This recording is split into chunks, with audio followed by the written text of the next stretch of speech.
Assalamualaikum, my very dear students of grade 4. I hope you all are fine. Last time, as I have already told you, that this chapter investigating matter will be running in 2 days.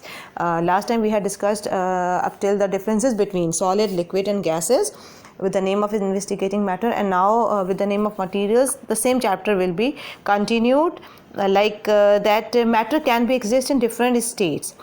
हो सकता है कि वो एक ही चीज़ है लेकिन वो मुख्तलिफ स्टेट्स में चेंज होने की सलाहियत रखता है. मिसाल के तौर पर if you have got a water and you know that it's a liquid in nature और the state of the water is liquid, but when we solidified it turns into ice.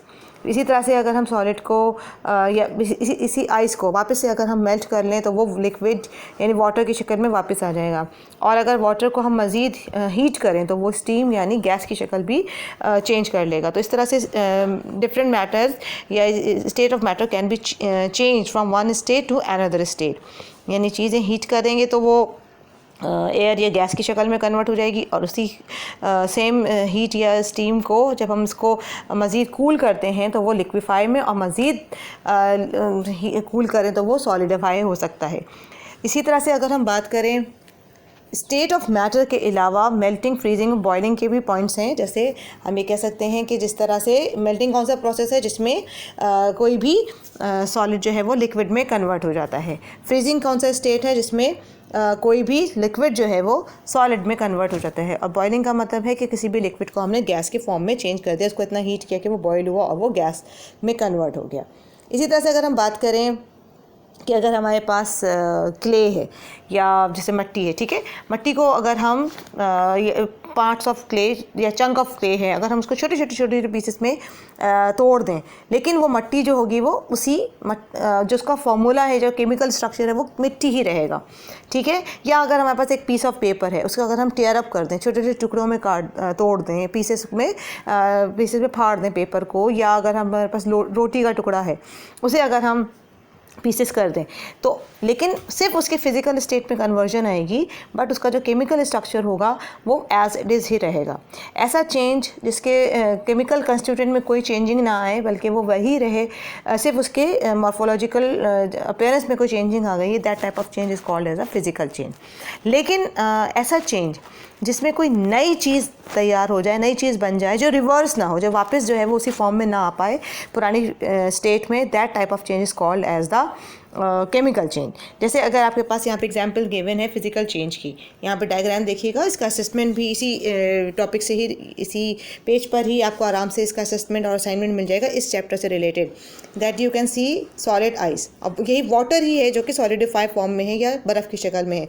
जब हम इसे थोड़ा मेल्ट करते हैं तो ये liquid के फॉर्म में आ जाता है. लिक्विड को हम मज़ीद हीट करते हैं या स्टीम में चेंज करते हैं तो वो गैस या वाटर वेपर्स या स्टीम की शक्ल में चेंज होता है, और ये प्रोसेस रिवर्स होता है. वाटर वेपर्स को ठंडा करें तो वो लिक्विड बन जाएगा यानी वाटर, और वाटर को मज़ीद ठंडा करें तो वो बर्फ़ बन जाएगी. But if we talk about the chemical change, अब इसमें केमिकल चेंज हम देख रहे हैं कि किस तरह से एक पीस ऑफ पेपर है, उसे हमने बर्न कर दिया या जला दिया. अब ये पेपर जलने के बाद किस में कन्वर्ट हो जाएगा, ऐश बन जाएगा, राख में कन्वर्ट हो जाएगा. और लेकिन अगर हम ये चाहें कि ये ऐश या राख जो है वो वापस जो है वो हमारा फिज़िकल स्टेट उसी स्टेट में आ जाए यानी पेपर बन जाए, तो ये पॉसिबल नहीं है. This type of change is called as the chemical change, ठीक है. इसी तरह से अगर हम ये देख रहे हैं कि अगर हमारे पास यहाँ पर बेकिंग पाउडर, फ्लोर यानी मैदा, चीनी, अंडे वगैरह मौजूद हैं, ठीक है, उसे हमने क्या किया, ये अलग अलग फॉर्म में है, रॉ फॉर्म में है. जब हम उसको सारी चीज़ों को मिक्सअप करके एक डो बनाते हैं और फिर उसके बाद उसको हम या बैटर बनाते हैं, उसको फिर अगर हम बेक करते हैं तो वो फाइनली केक में कन्वर्ट हो जाता है. और हम चाहें कि वो केक जो है वो रिवर्स में वापस से सारी चीज़ें जो है वो हमारे अलग अलग हो जाए, तो ये पॉसिबल नहीं है. ये किस तरह का चेंज हो जाएगा, ये केमिकल चेंज हो जाएगा. Then we have got another topic is about the solutions. Solution means it is made up of solute and solvent. वो चीज़ जो ऐड हो रही होती है वो solute कहलाती है, और जिस चीज़ में एडिशन हो रही है, जो चीज़ को ऐड कर रहा है किसी भी दूसरी चीज़ को, वो solvent कहलाता है. मिसाल के तौर पे अगर आप इस फिगर में देखें तो इसमें वाटर जो है वो solvent है और शुगर क्या है, सॉल्यूट है, सॉल्वेंट में आप सॉल्यूट को डिज़ोल्व कर रहे हैं, और जो दोनों चीज़ें मिल के जो बनती हैं वो सॉल्यूशन कहलाती हैं।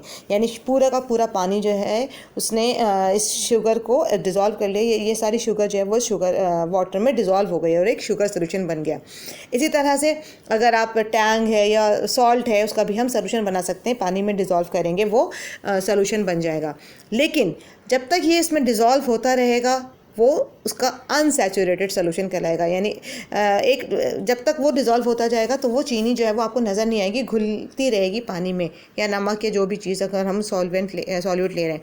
But after some time it will you can find that after some time the sugar और the salt will be start settling down. एक वक्त ऐसा आएगा कि अब मज़ीद चीनी इसके अंदर या नमक जो है वो मज़ीद घुलने की सलाहियत या डिज़ोल्व होने की सलाहियत नहीं होगी, बल्कि अब वो क्या होगा, बॉटम में इसके लास्ट में बिल्कुल ग्लास के सरफेस में बिल्कुल बैठना शुरू हो जाएगा।